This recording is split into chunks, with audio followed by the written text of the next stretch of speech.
Light and airy, roam through Derry, or to Port of Ferry in the county down. But with all my raking and undertaking, my heart was aching for sweet Omi. My heart was aching for sweet Omi. Lovely band.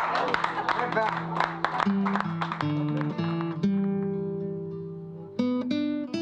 There's hardly anyone whom I would hold up as a better model for short storytelling than Ben. And I'm talking Chekhov, I'm talking Raymond Carver, I'm talking Hemingway, O'Connor, Kiley.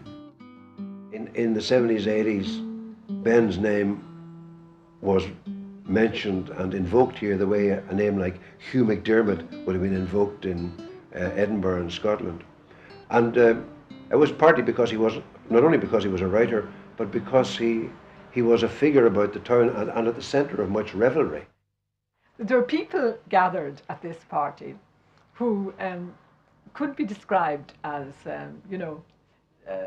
not only not friendly towards one another, but in some cases, actual foes of many years standing, And when you walk into that room and you see those people smiling benignly at one another and having civilized chat, and this was extraordinary to see. And then one remembered suddenly that there was Ben in the corner, who was the friend of virtually everybody there, and it didn't matter that they were not friends of one another.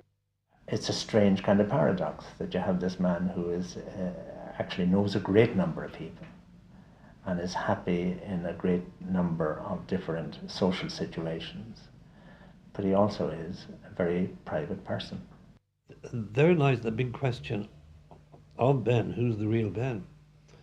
And I think he has, in kind of Yeatsian term, he had a mask in order to deal with so many annoyances. He wouldn't let them in on him. He wouldn't let them distract him. So the smiling Ben, who was very good company, who would sing a song and who would have another drink, was always protecting his own gift.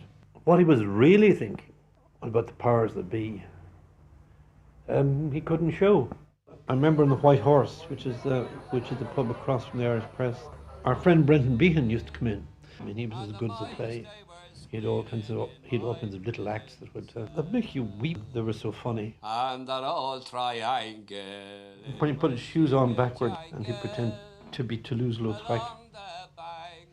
And then he was the old woman of the roads with his coat over his head. And then he was gone. He'd suddenly raise himself up and begin sailing around the room. So he was a shape changer. And Ben was very fond of him, and of course they both could sing. There's a largesse about him, but that doesn't mean that he doesn't have a pretty sardonic view of the Puritan regime that operated here. It doesn't mean that he forgives everything. It seems to me that, let's say, John McGahern, Ed O'Brien, Ben Kiley, and others who were banned, they were really, really, really brave writers, because they went on in spite of the fact that they weren't allowed to go on, certainly in this country anyway.